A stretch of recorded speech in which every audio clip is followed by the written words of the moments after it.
극히 일부 지지자들에게 기대어 국가 혼란을 부추기고 선동하는 듯한 추한 모습을 보였고 에이 미친놈 말도 안 되는 소리 하네. 부정선거라는 망상에 사로잡혀 있습니다.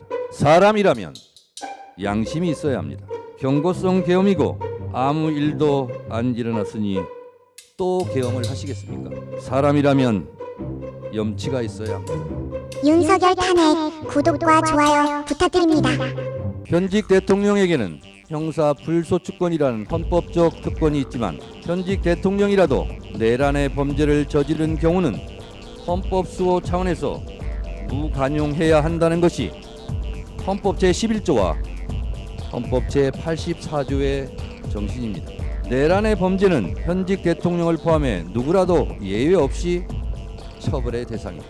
앞서 국회 법률 대리인들께서 위헌 위법한 12.3 비상계엄과 파면 사유에 대하여 그 증거와 법리를 이미 수차례 명징하게 설명했습니다. 저는 국민의 입장에서 국민의 목소리를 담아 피청구인을 파면해야 할 이유에 대하여 다시 한번 말씀드리겠습니다.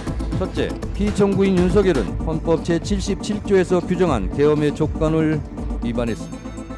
헌법 제77조 1항에 대통령은 전시, 사변 또는 이에 준하는 국가 비상사태에 있어서 병력으로서 군사상의 필요에 응하거나 공공의 안녕 질서를 유지할 필요가 있을 때에는 법률이 정하는 바에 의하여 계엄을 선포할 수 있다고 되어 있습니다.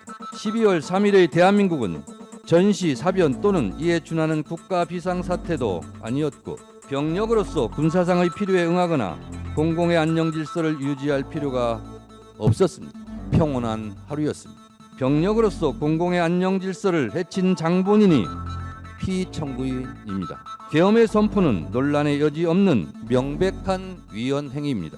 둘째, 피청구인 윤석열은 계엄 선포의 절차적 정당성을 위반했습니다. 헌법 제82조는 대통령의 국법상 행위는 문서로서 하며 이 문서에는 국무총리와 관계 국무위원이 부서한다. 군사에 관한 것도 또한 같다고 되어 있습니다. 계엄법 제2조 5항은 대통령이 계엄을 선포하거나 변경하고자 할 때에는 국무회의의 심의를 거쳐야 한다. 제6항 국방부 장관 또는 행정안전부 장관은 국무총리를 거쳐 대통령에게 계엄의 선포를 건의할 수 있다고 되어 있지만 피청구인은 헌법 제82조와 계엄법 제2조를 모두 위반했습니다. 계엄 선포 시 정상적인 국무회의 심의 과정이 없었습니다. 국무위원들의 증언에 따르면 국무총리를 거치는 절차도 하지 않았고 개회에서는 회의에서는 안건 토론 등 정상적인 국무회의도 부서한 회의록 문서도 무존재해 보입니다. 피청구인을 파면해야 할 뚜렷한 증거이자 이유입니다.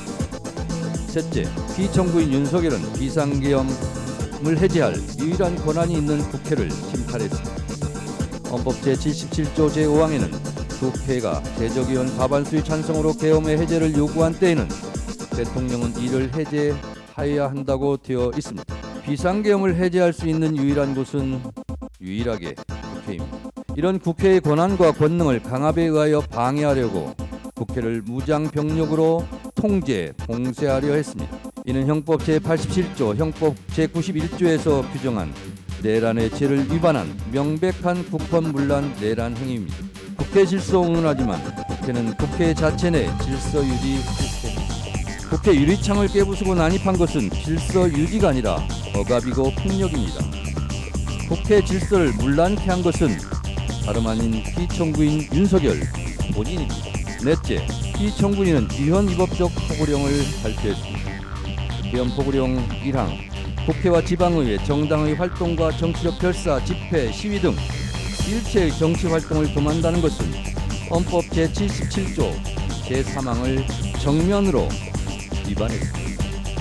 설령 합법적 계엄이더라도 국회에 관해서는 어떠한 특별한 조치를 할 수 없게 되어 있습니다. 다섯째, 계엄군이 중앙선관위를 침탈한 것도 사법부의 주요한 인사를 체포, 구금하려 했던 것도 모두 헌법과 법률을 위배했습니다. 사법권 독립을 정면으로 위반했을 뿐만 아니라 헌법의 3권 분립 정신에도 위배됩니다. 이것은 헌법 제77조 제3항 헌법 제114조, 헌법 제105조, 헌법 제106조, 헌법기관의 독립성 정신을 위반했고 형법 제91조, 헌법기관을 강압에 의하여 전복 또는 그 권능 행사를 불가능하게 하는 것으로 규정한 국헌문란 국적 내란죄에 해당합니다. 이 외에도 피청구인이 비상계엄 이후 보여준 사법정의 파괴 행위는 국민들에게 큰 실망과 충격을 안겨주었습니다. 피청구인은 12.3 내란 사태 이후 법관이 발부한 체포영장을 거부하며 사법기관의 법 집행을 무법천지로 만들었습니다. 특히 일부 지지자들에게 기대어 국가 혼란을 부추기고 선동하는 듯한 추한 모습을 보였고 부정선거라는 망상에 사로잡혀 있습니다. 부정선거 음모론은 제가 보기에 계엄 선포문에도 없던 사후 알리바이에 불과합니다. 만에 하나 그가 다시 복직하면 또다시 비상계엄을 일으킬지도 모른다는 의심을 받기에 매우 충분한 위험한 인물입니다. 존경하는 헌법재판관님, 피청구인 윤석열에 대한 헌법과 법률 위반 행위는 두 차례의 준비 절차와 오늘 11차 변론 기일에 이르기까지 엄격한 심리를 거친 서증과 영상, 16명 증인들의 증언에 의하여 충분히 입증되었다고 생각합니다.